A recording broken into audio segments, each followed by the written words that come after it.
എങ്ങനെയാണ് നല്ല ഒരു ദിനചര്യ ഒരു വ്യക്തിക്ക് ചെയ്യാനായിട്ട് സാധിക്കുന്നത്, ചിട്ടയോടെ ചെയ്യാനായിട്ട് സാധിക്കുന്നത് എന്ന് നമുക്ക് നോക്കാം. അതിൽ ഒരുപാട് കാര്യങ്ങൾ ആയുർവേദ ഗ്രന്ഥങ്ങളിൽ പ്രതിപാദിച്ചിട്ടുണ്ടെങ്കിലും അതിൽ ഏറ്റവും പ്രധാനപ്പെട്ട 8 കാര്യങ്ങളെക്കുറിച്ചാണ് ഇന്ന് ഞാനിവിടെ സംസാരിക്കാനായിട്ട് പോകുന്നത്. അതിൽ ഏറ്റവും പ്രധാനപ്പെട്ട ഒന്നാണ് ബ്രഹ്മമുഹൂർത്തെ ഉദ്ദിഷ്ടേ. അതുപോലെ ദന്തധാവനം, രാവിലെ എഴുന്നേറ്റ് കഴിഞ്ഞാൽ പിന്നീട് ദന്തധാവനവും ജിഹ്വാ നിർലേഖനവും, പിന്നീട് കവലഗണ്ഡൂഷം. കവലഗണ്ഡൂഷത്തോടൊപ്പം തന്നെ നമ്മൾ പറയേണ്ട ഒരു കാര്യമാണ് താമ്പൂല സേവനം. പണ്ട് കാലത്തെ ആളുകളൊക്കെ ശീലിച്ചിരുന്ന വെറ്റില ചവയ്ക്കുന്ന ഒരു രീതി, താമ്പൂല സേവനം, അഭ്യംഗം, വ്യായാമം, സ്നാനം, നിദ്ര എന്നിവയൊക്കെയാണ് ഈ 8 കാര്യങ്ങളായിട്ട് ആയുർവേദത്തിൽ പറഞ്ഞിട്ടുള്ളത്. അതിൽ ഓരോന്നോരോന്നായി നമുക്ക് നോക്കാം. ബ്രാഹ്മമുഹൂർത്തെ ഉദ്ദിഷ്ടേ ഏറ്റവും പ്രധാനപ്പെട്ട ഒന്നാണ്. അതായത് ഒരു വ്യക്തി രാവിലെ നേരത്തെ ബ്രാഹ്മമുഹൂർത്തത്തിൽ തന്നെ എഴുന്നേൽക്കണം. സൂര്യൻ ഉദിക്കും മുമ്പ് തന്നെ ഒരു വ്യക്തി രാവിലെ നേരത്തെ തന്നെ എഴുന്നേൽക്കണമെന്നാണ് ആയുർവേദത്തിൽ പറഞ്ഞിട്ടുള്ളത്. അപ്പോൾ ബ്രാഹ്മമുഹൂർത്തെ ഉദ്ദിഷ്ടേ സ്വസ്ഥോ രക്ഷാർത്ഥമായുഷഃ എന്നാണ്. അപ്പോൾ എന്നും ഒരു വ്യക്തി ഹെൽത്തി ആയി തന്നെ ഇരിക്കണമെങ്കിൽ ദിവസവും രാവിലെ സൂര്യൻ ഉദിക്കുന്നതിന് മുമ്പ് തന്നെ എഴുന്നേൽക്കണം എന്നർത്ഥം. പിന്നീട് ദന്തധാവനവും ജിഹ്വാ നിർലേഖനവും. ദന്തധാവനം എന്ന് പറഞ്ഞാൽ നമ്മളെല്ലാവരും ചെയ്യുന്ന കാര്യം തന്നെയാണ്, പല്ല് തേക്കുക. പക്ഷേ അതിന് ചില ഹെർബ്സ് ഒക്കെ ഉപയോഗിക്കണം എന്നാണ് ആയുർവേദത്തിൽ പറഞ്ഞിട്ടുള്ളത്. നമ്മുടെ ശരീരത്തിന് നല്ല രീതിയിൽ ഡൈജഷൻ ഇമ്പ്രൂവ് ചെയ്യാനും ഒക്കെ സഹായിക്കുന്ന, വയറ്റിലേക്ക് ഇറങ്ങിപ്പോയാൽ പോലും ഒരു കുഴപ്പവും പറ്റാത്ത രീതിയിലുള്ള നല്ല ചൂർണങ്ങളെയൊക്കെ ആയുർവേദത്തിൽ പ്രതിപാദിച്ചിട്ടുണ്ട്. അപ്പോൾ ഇതിനെയാണ് ദന്തധാവനം എന്ന് പറയുന്നത്. ജിഹ്വാ നിർലേഖനം എന്ന് പറഞ്ഞാൽ പണ്ട് കാലത്തൊക്കെ നീമിൻ്റെ ലീവ്സ്, അതിൻ്റെ സ്റ്റിക്കൊക്കെ ഉപയോഗിച്ചിട്ടാണ് ജിഹ്വാ നിർലേഖനം അല്ലെങ്കിൽ ടങ് ക്ലീനിങ് ഒക്കെ ചെയ്തിരുന്നത്. അതിനെയാണ് ജിഹ്വാ നിർലേഖനം എന്ന് പറയുന്നത്.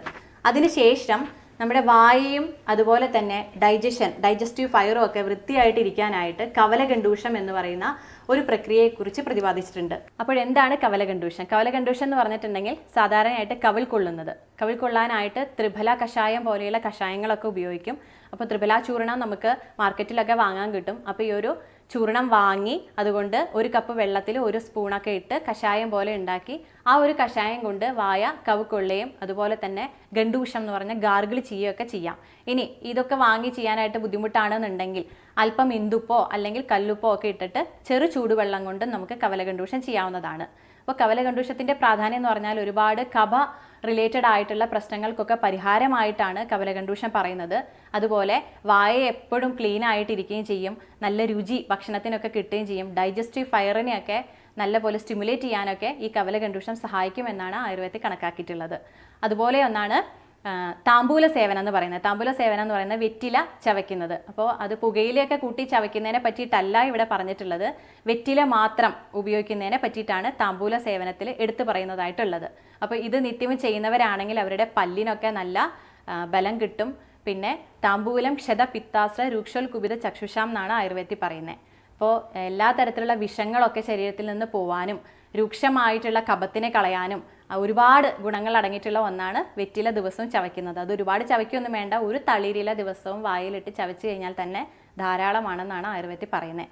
ഇനി അതുപോലെ ഒന്നാണ് അഭ്യംഗം എന്ന് പറയുന്നത്. അഭ്യംഗം നേരത്തെ പറഞ്ഞ പോലെ തന്നെ അഭ്യംഗമാചരയെ നിത്യം എന്നാണ് പറയുന്നത്. ദിവസവും നമ്മൾ മസാജ് ചെയ്യണം, ബോഡി മസാജ് ചെയ്യണം. നമുക്ക് സാധിക്കുന്ന ഏതെങ്കിലും ഒരു ഓയിൽ നമ്മുടെ ശരീരത്തിന് യോജിക്കുന്ന രീതിയിലുള്ള, ഇനിയിപ്പോൾ ഒരുപാട് പണം കൊടുത്ത് നമുക്ക് ഒരു ഓയിൽ വാങ്ങാനൊന്നും പറ്റുന്നില്ല എന്നുണ്ടെങ്കിൽ നല്ലെണ്ണ ഉപയോഗിച്ചിട്ട് പോലും, നമുക്ക് അലർജിയൊക്കെ ഇല്ലാത്തവരാണെന്നുണ്ടെങ്കിൽ നല്ലെണ്ണ ഉപയോഗിച്ചിട്ട് പോലും നിത്യേന അഭ്യംഗം ചെയ്യാവുന്നതാണ്. അപ്പോൾ ഇതാണ് അഭ്യംഗമാചരേ നിത്യം എന്ന് പറയുന്നത്. ഇനി അഭ്യംഗത്തിന് ശേഷം അല്പം വ്യായാമം ചെയ്യുന്നത് നല്ലതാണെന്നാണ് ആയുർവേദത്തിൽ പറയുന്നത്. അപ്പോൾ വ്യായാമത്തിൻ്റെ പ്രാധാന്യം എന്താണെന്ന് ഇതിന് ശേഷം ഒന്നുകൂടെ കൂടുതൽ ഡീറ്റെയിൽ ആയിട്ട് നമ്മളിവിടെ വിവരിക്കുന്നുണ്ട്. അപ്പോൾ വ്യായാമം ദിവസവും ചെയ്യാനായിട്ട് എല്ലാവരും ശ്രദ്ധിക്കണം. അതോടൊപ്പം തന്നെയാണ് സ്നാനം. ദിവസവും ഒരു വ്യക്തി കുളിക്കണം. അത് ബാഹ്യമായ ശുചിത്വത്തോടൊപ്പം തന്നെ ആന്തരാവയവങ്ങളെയൊക്കെ സ്റ്റിമുലേറ്റ് ചെയ്യുന്ന ഒന്നാണ് സ്നാനം എന്ന് പറയുന്നത്. ഇനി ഇതിനെല്ലാം ഒപ്പം തന്നെ പ്രാധാന്യമർഹിക്കുന്ന ഒന്നാണ് നിദ്ര. നല്ല ഒരു സൗണ്ട് സ്ലീപ്പ് ഒരു വ്യക്തിക്ക് കിട്ടുന്നില്ല എങ്കിൽ പിന്നീട് അയാൾ എന്ത് ചെയ്തിട്ട് ഒരു കാര്യമില്ല എന്നാണ് പറയുന്നത്. അപ്പോൾ നല്ല ഒരു ഉറക്കം, അത് ആരോഗ്യവാനായിട്ടുള്ള ഒരു വ്യക്തിക്ക് 7 മണിക്കൂർ മുതൽ 8 മണിക്കൂർ വരെ ഉറങ്ങാവുന്നതാണ്. അപ്പോൾ ഇത്തരത്തിൽ നല്ലൊരു ഉറക്കം കിട്ടുന്ന ഒരു വ്യക്തിയാണെങ്കിൽ അയാൾ എപ്പോഴും ആരോഗ്യവാനായിട്ടിരിക്കും എന്നാണ് ആയുർവേദത്തിൽ കണക്കാക്കുന്നത്. ഇങ്ങനെ രാവിലെ എഴുന്നേൽക്കുന്നത് മുതൽ രാത്രി ഉറങ്ങുന്നത് വരെയുള്ള എല്ലാ കാര്യങ്ങളും ഡീറ്റെയിൽ ആയിട്ട് ആയുർവേദ ഗ്രന്ഥങ്ങളിൽ പണ്ടുകാലം മുതലേ പ്രതിപാദിച്ചിട്ടുണ്ട് എന്നുള്ളതാണ് നമ്മൾ മനസ്സിലാക്കേണ്ടതായിട്ടുള്ളത്. ഇനി എങ്ങനെയാണ് നല്ല വിഹാരശീലങ്ങളിൽ വ്യായാമം ഇത്രയധികം പ്രാധാന്യം അർഹിക്കുന്നത് എന്ന് നമുക്ക് നോക്കാം. എന്താണ് ഇമ്പോർട്ടൻസ് ഓഫ് എക്സസൈസ്? അതിനെപ്പറ്റിയാണ് ഇനി ഇവിടെ വിവരിക്കാനായിട്ട് പോകുന്നത്. ലാഘവം കർമ്മ സാമർഥ്യം ദീപ്തോ അഗ്നി മേധസഹ ക്ഷേഹ. സ്ഥിരീകരണം അംഗാനാം വ്യായാമാത് ഉപജായതേർ എന്നാണ് ആയുർവേദത്തിൽ പറഞ്ഞിട്ടുള്ളത്. ലാഘവം എന്ന് പറഞ്ഞു കഴിഞ്ഞാൽ ബോഡി ലൈറ്റ്നസ്. അപ്പോൾ കൃത്യമായിട്ട് നിത്യവും വ്യായാമം ചെയ്യുന്ന ഒരു വ്യക്തിയാണെങ്കിൽ അയാളുടെ ശരീരം എപ്പോഴും ലൈറ്റ് ആയിട്ടിരിക്കും എന്നാണ് ആയുർവേദത്തിൽ പറയുന്നത്. കർമ്മസാമർത്ഥ്യം എന്ന് പറഞ്ഞാൽ ability to do heavy work. അതായത് ഒരു വ്യക്തിക്ക് നല്ല ഭാരപ്പെട്ട ജോലിയൊക്കെ ചെയ്യാനുള്ള അല്ലെങ്കിൽ കഠിനാധ്വാനം ചെയ്യാനുള്ള ഒരു ശക്തി പ്രാപ്തമാവുമെന്നാണ് ആയുർവേദത്തിൽ പറയുന്നത്, നിത്യവും വ്യായാമമൊക്കെ ചെയ്യുകയാണെങ്കിൽ. ഇനി ദീപ്താഗ്നി എന്ന് പറഞ്ഞു കഴിഞ്ഞാൽ നേരത്തെ പറഞ്ഞ പോലെ തന്നെ നല്ല ഒരു ദഹനശക്തി അയാൾക്ക് ഡെവലപ്പ് ചെയ്തെടുക്കാനായിട്ട് സാധിക്കും നിത്യവും വ്യായാമം ചെയ്യുകയാണെന്നുണ്ടെങ്കിൽ. ഇനി മേധസഹക്ഷയ എന്ന് പറഞ്ഞു കഴിഞ്ഞാൽ അനാവശ്യമായ കൊഴുപ്പ് ശരീരത്തിൽ നിന്ന് പുറന്തള്ളാനായിട്ട് നിത്യവും വ്യായാമം ചെയ്യുന്നതിലൂടെ ഒരു വ്യക്തിക്ക് സാധ്യമാകും എന്നാണ് ആയുർവേദത്തിൽ പറയുന്നത്. ഇനി മേധസഹക്ഷയ എന്ന് പറയുന്ന പോലെ തന്നെ സ്ഥിരീകരണ മങ്കാന. അപ്പോൾ അനാവശ്യമായ കൊഴുപ്പൊക്കെ ശരീരത്തിൽ നിന്ന് പോയി കഴിഞ്ഞാൽ അയാളുടെ ശരീരം എങ്ങനെയിരിക്കും? നല്ല സ്റ്റേബിൾ ആയിട്ടിരിക്കും, നല്ല സ്ട്രെങ്തി ബോഡി അയാൾക്ക് ഉണ്ടാവും എന്നർത്ഥം. അപ്പോൾ ഇതൊക്കെയാണ് വ്യായാമം നിത്യവും ചെയ്തു കഴിഞ്ഞാൽ ഒരു വ്യക്തിക്ക് ഉണ്ടാവുന്ന ബെനിഫിറ്റ്സ് അഥവാ ഗുണങ്ങൾ എന്നാണ് ആയുർവേദത്തിൽ പ്രതിപാദിച്ചിട്ടുള്ളത്. ഇനി വ്യായാമം നിത്യവും ചെയ്യാൻ പാടില്ലാത്ത ചില ആളുകളുണ്ട്. അതായത് ചില ആളുകൾക്ക് വ്യായാമം ചെയ്തു കഴിഞ്ഞാൽ അത് ശരീരത്തിന് ദോഷകരമായിട്ട് ബാധിക്കും. ഉദാഹരണമായി ബാലന്മാർ എന്ന് പറഞ്ഞാൽ ഒരു 5 വയസ്സിന് താഴെയുള്ള കുട്ടികൾക്ക് വ്യായാമം ചെയ്യേണ്ടതായിട്ടില്ല. കാരണം ഓൾറെഡി അവർ നല്ലപോലെ ആക്റ്റീവ് ആയിരിക്കും. അപ്പോൾ അതോടൊപ്പം തന്നെ അവർ വ്യായാമം അഡീഷണൽ ആയിട്ട് ചെയ്യുകയാണെന്നുണ്ടെങ്കിൽ അവരുടെ ശരീരം ഒരുപക്ഷെ ക്ഷീണിച്ചു പോകും.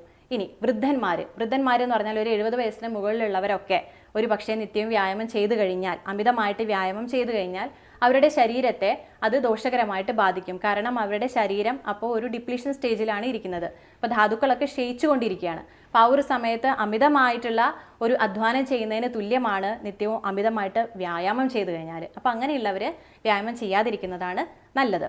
ഇനി വാദപൈത്തികമായ അസുഖങ്ങൾ, ആയുർവേദത്തിൽ പ്രതിപാദിച്ചിട്ടുള്ള വാദപൈത്തികമായ അസുഖങ്ങളുള്ള വ്യക്തികൾ നിത്യവും വ്യായാമം ചെയ്യേണ്ടതായിട്ടില്ല.